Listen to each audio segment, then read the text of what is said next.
सभी छात्रों का हार्दिक स्वागत गणित दर्पण चैनल पे। और आज हम पढ़ेंगे कि घनमूल है वो किसी संख्या का किस ढंग से निकाला जाता है अभाज्य गुणनखंड विधि से। तो अभाज्य गुणनखंड विधि से निकालने का बहुत ही सिंपल तरीका है। जैसे फॉर एग्जांपल के तौर पे एक संख्या ले लेता हूं मैं, चलिए 216। अब 216 का घनमूल है वो किस ढंग से निकालेंगे अभाज्य गुणनखंड विधि से। तो यहाँ पे सिंपल सा आपको इस टाइप का कॉलम बनाना है। इस कॉलम के द्वारा हम यहाँ पे अभाज्य गुणनखंड करेंगे। तो 216 है, इसमें किसका भाग जाता है वो देखना है। सबसे पहले 2 से स्टार्ट करना है। 2 का भाग अगर जाता है तो ठीक है, नहीं तो किसका देंगे 3 का। तो देखिए 216 के अंदर 2 का भाग जाएगा क्योंकि ये सम संख्या है। तो यहाँ पे ये 2 का भाग दे दिया। 2 का भाग सीधा सीधा संख्या का आधा करना है, यानी 216 का में भाग चला जाएगा 108 बार। ठीक है, वापस कॉलम बनाओ और 108 में वापस किसका भाग जाएगा 2 का। तो 2 का देना है यहाँ पे। 2 का भाग देंगे तो आ जाएगा हमारे कितना 54। ठीक है, अब 54 के अंदर वापस देखना किसका भाग जा रहा है 2 का जाएगा तो 2 का देना है। ऐसे आपको देखते रहना है कि 2 का भाग देना है। अगर 2 का नहीं जाता है तो 3 का देंगे। ठीक है, और 3 का नहीं जाएगा तो सीधा 5 का जाएगा, 4 का नहीं देना क्योंकि अभाज्य गुणनखंड विधि में आपको 2 का 3 का 5 का यानी अभाज्य संख्याओं का ही भाग देना है। तो देखिए 2 का भाग 54 के अंदर कितनी बार चला जाएगा 27 बार। तो ये सीधा 27 आ गया। और 27 के अंदर 2 का भाग नहीं जाएगा। तो यहाँ पे देखना है 3 का भाग जा रहा है तो 3 का भाग इजीली जाएगा 9 बार। तो यहाँ पे देखिए 3 का भाग दे देता हूँ मैं। 9 बार चला जाएगा सीधा।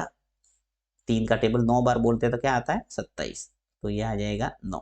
वापस देखना है 9 के अंदर 3 का ही भाग जाएगा तो 3 का दे देता हूँ। और 3 का टेबल 3 बार बोलते हैं तो आता है 9, यानी 3 बार चला गया भाग। अब वापस 3 में 3 का ही जाएगा तो यहाँ आ जाएगा 3 और 3 एकम 3, यानी एक बार चला गया भाग। तो यानी जो हमारी विभाजन प्रक्रिया थी अभाज्य गुणनखंड करने का प्रोसेस था वो पूरा हो गया। अब हम निकालेंगे इसका घनमूल। तो घनमूल निकालने का तरीका क्या है, देखिए 216 है। अब इसके अभाज्य जो गुणनखंड की है वो कंटिन्यू लिखना है। देखिए 2 2 2 3 3 और 3 ये सब मैं लिख लेता हूँ यहाँ। तो क्या आया हमारे जोड़े, देखिए 2 इंटू 2 इंटू 2, 3 बार तो 2 है और 3 ही बार है 3 3 3 और 3। अब आपको यहाँ ध्यान रखने वाली बात है कि जो घनमूल निकालना उसके अंदर 3 3 के जोड़े बनाने। तो यहाँ 2 2 और 2, इस 2 का पूरा 3 जोड़ा बन रहा है। 3 बार 2 है यानी एक जोड़ा पूरा हो गया। इसी प्रकार 3 है वो 3 बार है 3 भी, तो यानी 3 3 के जोड़े दो संख्याओं के हो गए, एक तो 2 का एक 3 का। तो घनमूल निकालने के लिए आपको 216 यहाँ लिखना है और ये घनमूल का सिंबल है ऐसे, और इसमें छोटे से 3 लिखने हैं अंदर, तभी ये घनमूल का सिंबल बनेगा।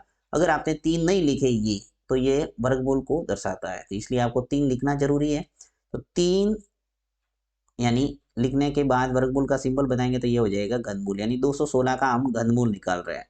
तो यहाँ से आ जाएगा 2 नीचे, फिर इंटू यहाँ से नीचे आ जाएगा 3, यानी 3 3 के जोड़े बनाने। कुल मिला के समझने वाली बात है वो ये। तो 3 3 के जोड़े बना दिए। अब 2 का गुणा 3 से करेंगे तो क्या आ जाएगा 6। कुल मिला के हमारा जो आंसर है वो आ गया 6, यानी 216 का जो घनमूल है वो क्या आता है 6। इसी प्रकार आप किसी भी संख्या का निकाल सकते हैं। चलिए मैं एक एग्जांपल और बताता हूँ जिससे आपको समझ में आएगा। यहाँ मैं लेता हूँ 64, छोटी छोटी संख्या ले रहा हूँ ताकि आपको समझ में जल्दी आ जाए। देखिए 64 है, इसका आपको घनमूल निकालना है। तो क्या करना है, सबसे पहले कॉलम बना के ऐसे अभाज्य गुणनखंड करना है। तो 64 का भाग किसका जाएगा 2 का भाग जाएगा 64 के अंदर। 2 का दे दो, कितनी बार जाएगा 32 बार, सीधा आधा हो गया 64 का आधा 32। फिर 32 में 2 का भाग जाएगा, सीधा दे दो, कितनी बार जाएगा 16 बार। अब 16 में 2 का भाग जा रहा है, दे दो, कितनी बार जाएगा 8 बार। 8 में 2 का जाएगा, ये आ गया 4, और 4 में भी 2 का भाग जाएगा, ये 2 बार। और 2 में किसका जाएगा 2 का ही जाएगा, ये आ गया 2 का भाग 1 बार। यानी कि इसका जो 64 है इसके अभाज्य गुणनखंड क्या आ गए, देखिए हमारे 64 के जो अभाज्य गुणनखंड है वो आ गए हमारे 2 इंटू 2 इंटू कितनी बार है, देखिए 1 2 3 4 5 और 6।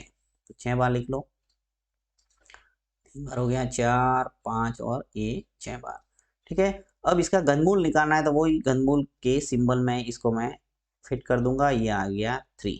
ये घनमूल हो गया। अब घनमूल निकालते ही यहाँ 3 3 के जोड़े बनाने ऐसे। कोई भी संख्या आ सकती है, उसको तीन जोड़े बनाने, तीन तीन के, राइट। यानी कि एक जोड़ा हो गया, एक दूसरा जोड़ा हो गया, यहाँ पे सीधा आ जाएगा ये 2 नीचे इस जोड़े में से, और इस पूरे जोड़े में से ये 2 आ गया नीचे। अब इसका गुणा कर दो, 2 इंटू 2 कितने हो गए 4, यानी 64 है, इसका जो घनमूल है वो कितना आ गया 4। तो ये तरीका है किसी भी संख्या का घनमूल निकालने का।